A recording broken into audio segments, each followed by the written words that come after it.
Welcome back. I'm Gwen Crump and I'm talking to you about chronic pain in dogs and cats, and we're now going to think about chronic osteoarthritis pain as a case example.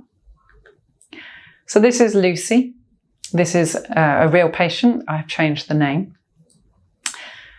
She was a 6-year-old female neutered Labrador when she was presented to me a couple of years ago, or a few years ago actually, weighing 27 kilos with a body condition score of 5 out of 9.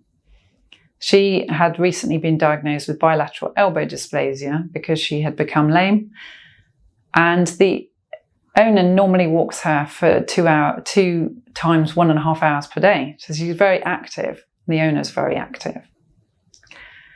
So what is our target for our pain, medication-wise, and what is our problem list? This is the strategy I like to use. So our target is inflammatory pain at the elbows, and obviously we have this elbow dysplasia, which is sometimes we recommend surgery for it, but actually that is not always successful. So quite often it's about conservative management and possibly some medication. In our problem list, we have the fact that she's recently become lame. The owner is very active, wants to return to that level of exercise with her dog. And the dog is a bit frustrated about having to be restricted. So the owner's goal is important to consider, and that is to return to the previous levels of exercise. Lucy's only 6 years old. So what's our treatment plan? We want to think about the exercise levels. Currently, we want to think about the household environment, as we discussed in the last section. We might start some physiotherapy for Lucy and maybe some hydrotherapy. We might use some acupuncture, and I think Lucy doesn't need to lose weight, but if she was overweight, then weight loss would be a thing. Do we want to go down the surgical route? The owner's chosen not to. And so we might want to also use medication with Lucy. So with the arthritis pain, it's an inflammatory pain.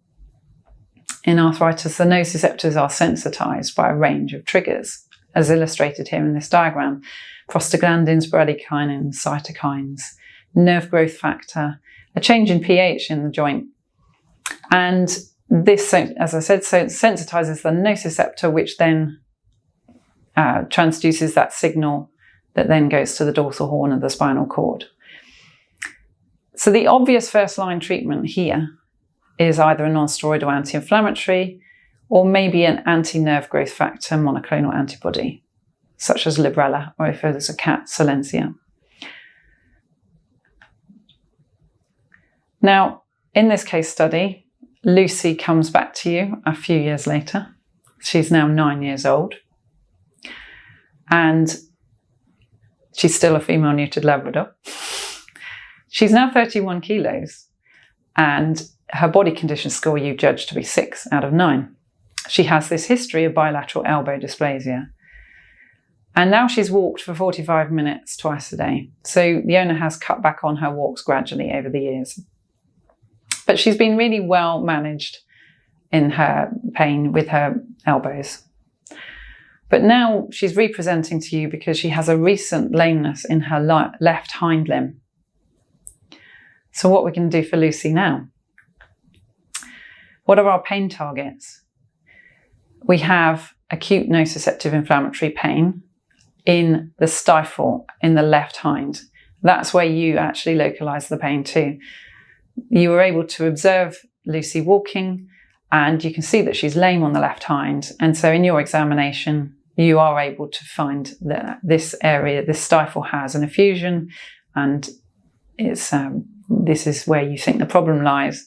We also have chronic pain in the elbows that we've been managing for years with non-steroidal anti-inflammatories.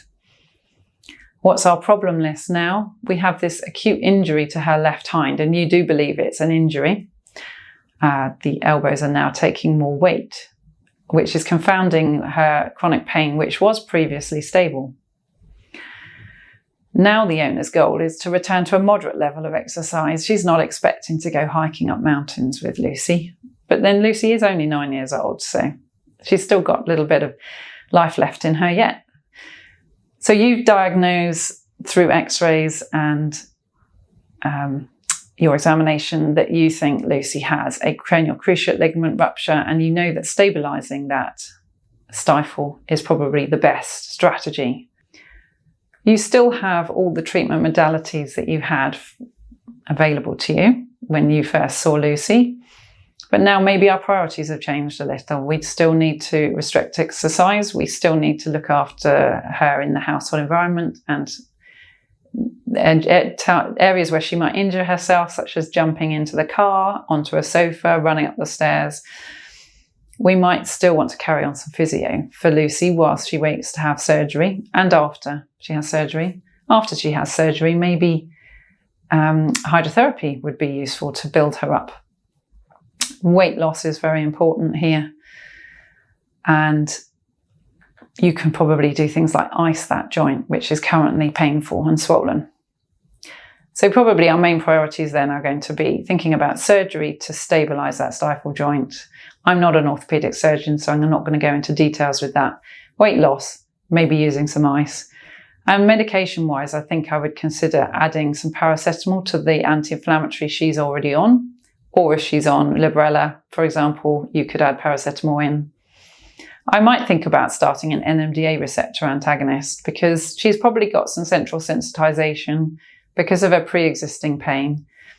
And you just bear in mind it's going to take 2 or 3 weeks potentially to start to see an action with amantadine or memantine.